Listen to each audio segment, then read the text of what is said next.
para mahasiswa dimanapun saudara berada, tibalah saatnya kita akan mengakhiri untuk perkuliahan kita yang kita jalankan sepanjang satu semester.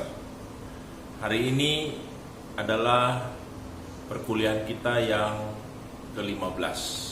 Itu berarti bahwa hari ini kita akan selesai untuk kuliah tatap muka yang sudah kita jalani selama kurang lebih 3 bulan. Minggu depan saudara akan melaksanakan ujian akhir semester. Dengan demikian berakhirlah tuntas proses belajar mengajar untuk mata kuliah pendidikan agama.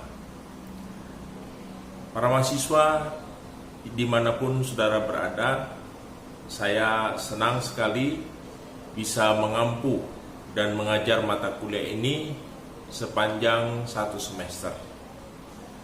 Saya menyadari bahwa perkuliahan dengan cara online atau daring itu berbeda dengan kuliah offline atau on-site, di mana kita bertatap muka langsung di kelas. Itu berbeda dengan kita bertatap muka di internet. Sehingga saya menyadari bahwa tidak bisa maksimal di dalam menyeberangkan materi-materi yang saya hendak ajarkan. Tetapi saya berusaha sekuat tenaga dan maksimal untuk berupaya apa yang sudah saya rencanakan dalam RPKPS, rencana program pembelajaran satu semester, dapat dilakukan dengan maksimal. Untuk itu saya mohon maaf kalau ada hal-hal yang di dalam proses belajar mengajar itu mengecewakan atau bahkan membuat saudara tidak nyaman.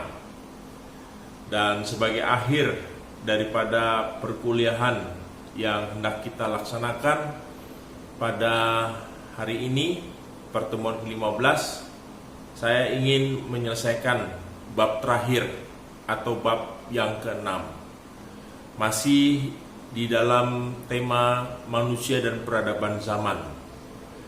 Setelah saya menyeberangkan materi minggu lalu berkaitan dengan iman dan ilmu pengetahuan serta teknologi serta era peradaban zaman, saya perlu mengulang dalam pertemuan ke-15 yang terakhir ini untuk lebih spesifik dan mendalam membahas masalah iman dan pengetahuan teknologi, ilmu dan teknologi.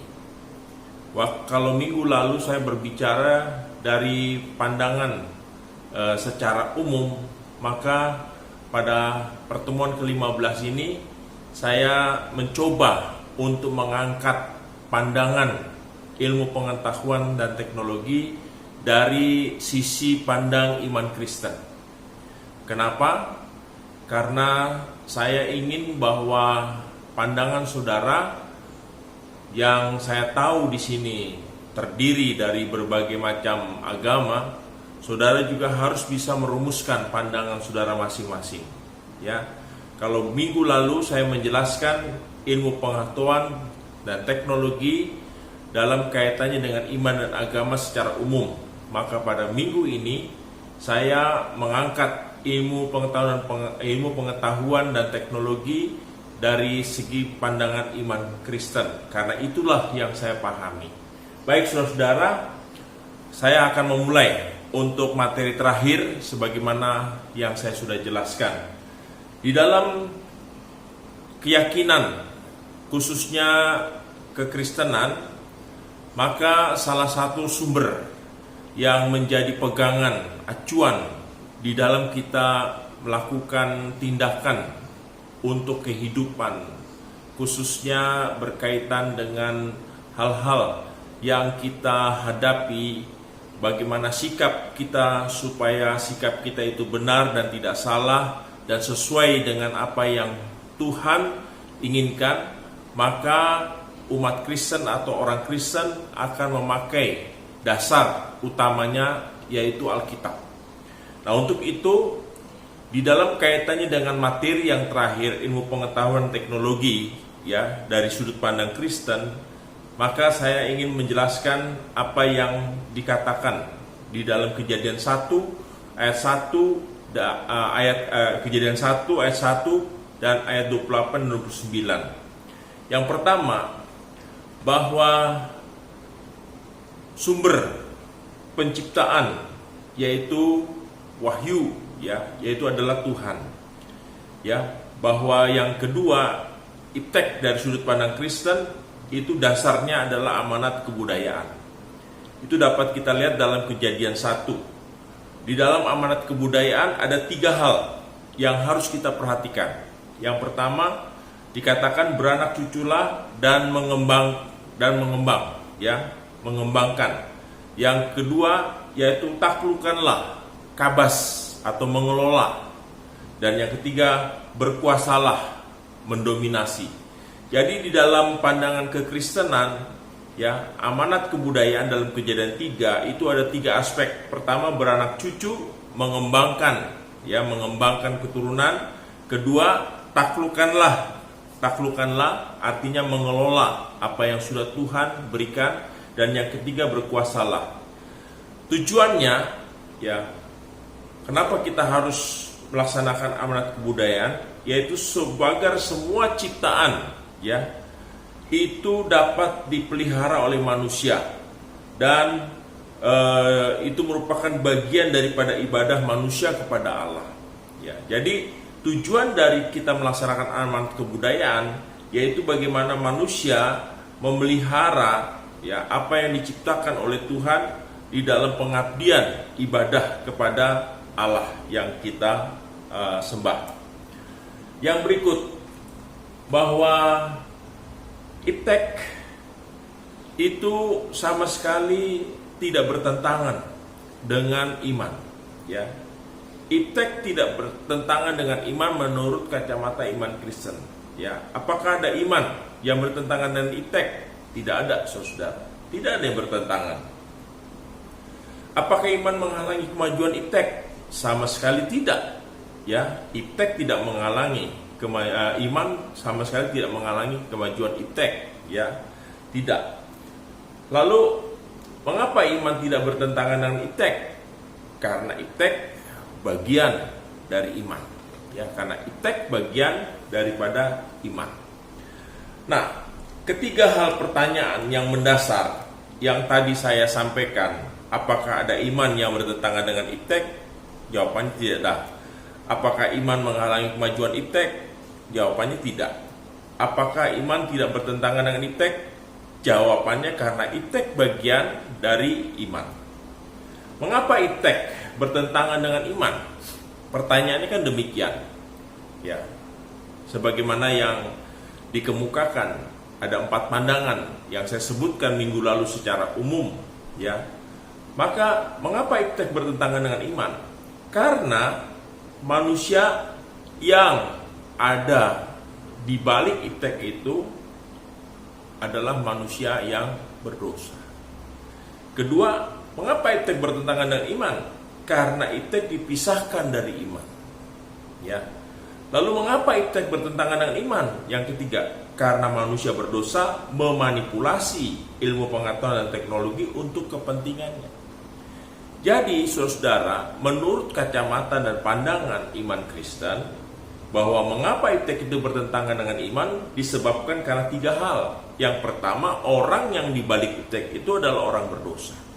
Sehingga iptek digunakan bukan untuk tujuan yang positif, bukan untuk tujuan bagaimana iptek itu berguna bagi peradaban manusia, melainkan digunakan untuk hal-hal yang negatif, yang menghancurkan, yang destruktif. Yang kedua, karena iptek, ya, itu dipisahkan dari iman, ya. Karena iptek dipisahkan dari iman, sehingga iptek berjalan sendiri, iman berjalan sendiri. ya, masing-masing lo gue. Itu tidak benar, saudara, bahwa iptek harus mendukung iman. Ya, artinya bahwa apa yang diyakini di dalam Alkitab, di dalam sejarah, itu dapat dibuktikan secara arkeologi, dapat dibuktikan juga dengan bukti-bukti secara ilmiah untuk mendukung apa yang ada di dalam Alkitab. Ya, seperti itu. Lalu yang ketiga, mengapa iptek bertentangan dengan iman? Karena manusia berdosa dan manusia memanipulasi ilmu pengetahuan dan teknologi untuk kepentingannya. Nah, saudara, sampai di sini kita dapat memahami, ya, bahwa penyimpangan ilmu pengetahuan dan teknologi, ya, pertama, ya, karena kita tahu ada teori-teori ilmiah yang bertentangan dengan dan yang bertentangan kebenaran Alkitab. Misalnya, ya, kalau kita belajar biologi, maka kita akan terbentur dengan proses bagaimana manusia diciptakan.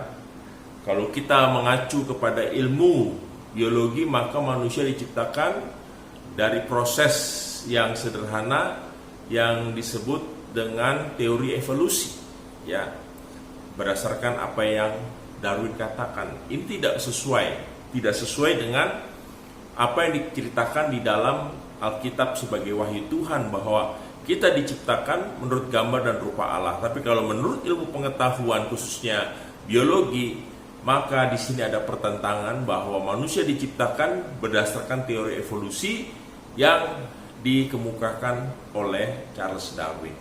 Ini ada perbedaan, ya. Begitu pula ada banyak teori-teori yang lain yang saya sebutkan sekarang ini berkembang, ya. Itu berbeda dengan apa yang dijelaskan di dalam Alkitab. Nah, yang kedua, apa implikasi etis medis, ya, penyimpangan-penyimpangan yang ada di dalam teori-teori ilmiah.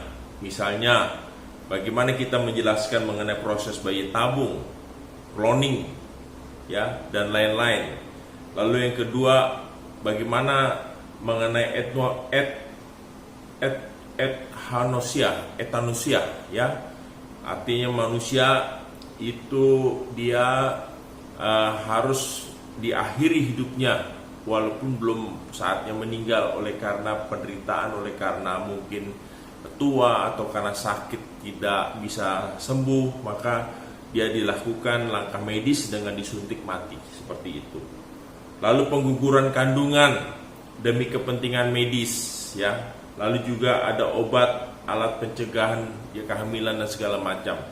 Nah, itu implikasi etis medis, ya. Kita perlu memahami, ya, memahami bagaimana kita bisa menjelaskan menurut pandangan iman mengenai apa yang dilakukan dari segi perkembangan khususnya teknologi bidang medis seperti itu, ya. Nah, lalu apa peranan iptek bagi iman? Apa peranan iptek bagi iman? Yang pertama, bahwa iptek memurnikan pemahaman iman dari kepalsuan. Ya, iptek memurnikan pemahaman iman dari kepalsuan. Ya, karena iptek dia bisa membuktikan hal-hal yang dibuktikan dengan sains seperti itu, ya. Lalu yang kedua, mensistematiskan pemahaman iman.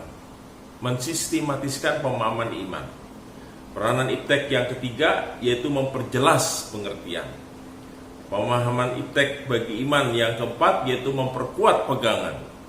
Dan yang kelima, ya, bahwa peranan iptek bagi iman itu memperkuat pengambilan keputusan etis. Dan yang keenam, bahwa peranan iptek bagi iman yaitu memperkuat apologetika. Apologetika itu adalah ilmu bagaimana kita bisa memberikan sanggahan, bantahan, dan mempertahankan apa yang kita yakini. Dan yang terakhir, peranan iptek bagi iman yaitu mempertajam pra-evangelistik. Artinya pra-evangelistik itu syiar, ya, bahwa setiap agama ingin berkembang. Salah satu cara yang dilakukan yaitu dengan syiar, ya, baik itu agama Kristen, Islam dan agama lain, dia mengembangkan dengan cara syiar, baik itu melalui perdagangan, melalui dakwah atau melalui cara-cara lain. Dan IPTEK mendukung, ya, dengan sekarang zaman digital, orang mudah mendengar di mana saja, baik melalui radio, multimedia dan sarana-sarana lain, sehingga IPTEK mempermudah orang bisa menyampaikan berita yang ingin disampaikan, ya, menurut keyakinan dan agama masing-masing. Tinggal tergantung, ya, manusia yang menerima, apakah dia percaya atau tidak, itu urusan dan hak masing-masing, ya, saudara-saudara. Nah, ada beberapa tingkatan ilmu pengetahuan, saudara. Yang pertama yaitu filsafat. Regina Scientiarum, filsafat adalah induk semua ilmu pengetahuan. Ya, filsafat adalah induk semua ilmu pengetahuan. Yang kedua, filsafat atau ancilla theologiae. Filsafat adalah pelayan teologia.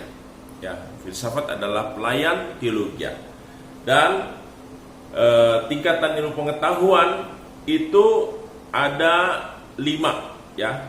Pertama, tingkat pengetahuan umum, kedua pengetahuan ilmiah, ketiga pengetahuan empiris, keempat pengetahuan filosofis, dan kelima pengetahuan teologis. Ya, itu tingkatan daripada ilmu pengetahuan umum, ilmiah, empiris, filosofis, dan teologis. Nah, di samping itu juga kita perlu memahami tentang dimensi iman. Apa saja dimensi iman? Ya, pertama iman dan pertobatan. Yang kedua iman dan pemahaman. Yang ketiga iman dan penghayatan. Yang keempat iman dan pengakuan. Dan yang kelima iman dan perbuatan.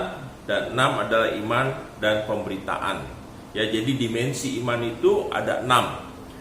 Iman dan pertobatan, pemahaman, penghayatan, pengakuan, perbuatan, dan pemberitaan. Nah, sekarang di akhir daripada materi ini, kita membuat satu pertanyaan evaluatif. Ya, mungkinkah iman tanpa pertobatan? Mungkinkah pertobatan tanpa iman? Mungkinkah iman tanpa pengertian? Mungkinkah iman tanpa penghayatan? Mungkinkah iman tanpa pengakuan? Mungkinkah iman tanpa perbuatan? Mungkinkah iman tanpa pemberitaan?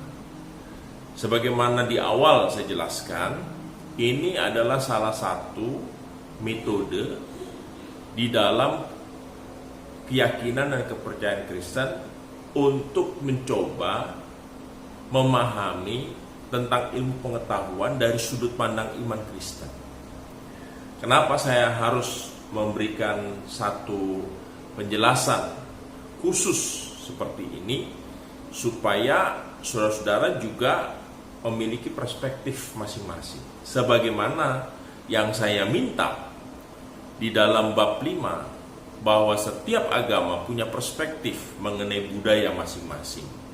Dan pada waktu itu saya menjelaskan, ya, perspektif budaya menurut sudut pandang Kristen. Nah, sekarang saya mencoba untuk memberikan contoh kepada saudara bagaimana perspektif, ya, kalau kita berbicara tentang ilmu pengetahuan dikaitkan dengan iman Kristen. Saya yakin juga bahwa setiap saudara yang memiliki keyakinan, kepercayaan dan agama yang berbeda bisa meletakkan landasan di dalam saudara menghubungkan antara ilmu pengetahuan dan iman. Sehingga kesimpulannya, saudara-saudara, di dalam sudut pandang iman Kristen, bahwa ilmu pengetahuan dan teknologi itu tidak bertentangan dengan iman. Dan itu sangat jelas karena sesuai dengan mandat kebudayaan yang sebagaimana saya jelaskan di dalam kejadian tadi, di mana kita harus mau berkembang, bagaimana kita harus mengelola, bagaimana kita harus, ya, bisa menjaga apa yang sudah Tuhan ciptakan. Di akhir daripada penjelasan saya, maka kalau kita melihat, ya, melihat dimensi iman menurut sudut pandang Kristen, ya, maka ada 6 hal yang harus kita pertimbangkan, yaitu pertama adanya pertobatan, kedua pemahaman, ketiga penghayatan, keempat pengakuan, kelima perbuatan, dan yang keenam adalah pemberitaan. Demikian saudara-saudara, materi terakhir yang bisa saya sampaikan mengenai ilmu pengetahuan dan teknologi dalam perspektif iman Kristen. Pada minggu lalu saya menjelaskan masalah iptek dengan iman dan keyakinan agama secara umum.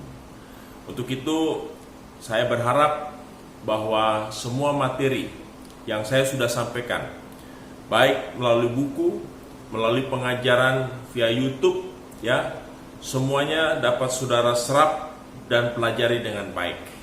Untuk minggu depan, di mana saudara akan ujian akhir semester, saya ingin memberikan pengarahan singkat dalam kesempatan ini, bahwa ujian kita laksanakan tetap dalam sistem online, karena masih belum memungkinkan kita mengadakan ujian offline atau on-site karena protokol kesehatan yang masih diberlakukan oleh pemerintah. Jadi saya tetap ingin melaksanakan ujian akhir semester mata kuliah pendidikan agama dengan cara online. Sistemnya hampir sama dengan yang saya lakukan waktu saudara ujian tengah semester UTS, ya. Jadi saudara jangan kirim pertanyaan jawaban saudara di email saya. Saya tidak akan respon. Saya tidak akan tanggapi dan saya anggap tidak ada, ya. Tetapi saudara harus jawab di Google Private, ya, comment private di Google Classroom, ya, private comment di Google Classroom. Nanti saya akan periksa, ya. Setelah saya periksa, saya akan nilai dan saya akan masukkan sebagai penilaian akhir di si akad. Ingat, ujian akhir semester itu punya bobot 40%. Itu berarti masih mempengaruhi nilai saudara. Kalau saudara sudah mendapatkan nilai dari UTS baik, ulangan harian, tugas harian baik, dan absen saudara baik, tetapi kalau ujian akhir semester saudara itu tidak baik, itu akan sangat berpengaruh. Saya akan bertindak adil, ya, dan saya mencoba supaya setiap mahasiswa bisa lulus atau bisa berhasil ikut mata kuliah ini. Tetapi sekali lagi saya hanya memberikan input kepada si akad, karena eksekusi terakhir nilai yang diberikan yaitu direkapitulasi oleh sistem si akad. Jadi ada 4 hal.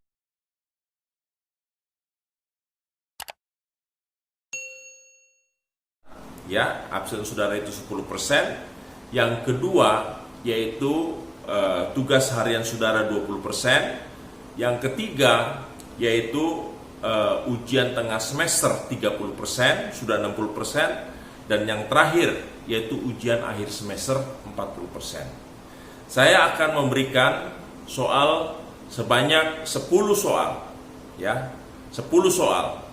6 soal saya ambil dari pertanyaan-pertanyaan yang saudara-saudara buat, khususnya di bab 5, ya. Saudara waktu di bab 5 belajar tentang iman, ya, agama dan budaya. Lalu kedua berbicara tentang etika dasar, moral dan nilai, ya, dan yang ketiga saudara berbicara dengan kerukunan antar umat beragama. Jadi 3 materi itu saudara sudah buat pertanyaan dan saya sudah memberikan kepada saudara, ya, rangkumannya. Ada 34 mahasiswa yang membuat soal, ya.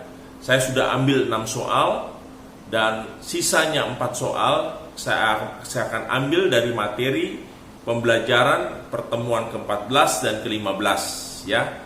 Sehingga 4 soal dari saya yaitu bab 6. Jadi semua total ada 10 soal. Ingat, minggu depan saudara mempersiapkan diri, baik itu kuliah pagi maupun kuliah siang. Jangan sampai terlambat. Saya akan memberikan waktu tepat 3 jam sesuai dengan waktu yang diberikan untuk mata kuliah pendidikan agama. Untuk kelas S1 manajemen akan dimulai pada Senin, ya.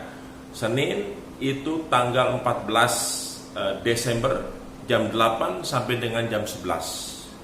Ya, saudara jangan kirim ke email, tapi saudara akan jawab di Google Classroom di private comment. Begitu pula untuk kelas siang ada S1 akuntansi dan S1 fisika medis serta teknik informatika. Saudara akan juga mengerjakan soal yang sama, ya. Untuk itu saya berharap saudara dapat mengerjakan secara maksimal.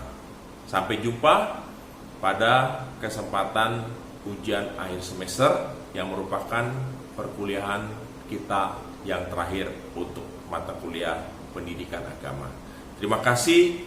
Kalau ada kesalahan, saya mohon maaf, ya. Kiranya Tuhan memberkati kita semua.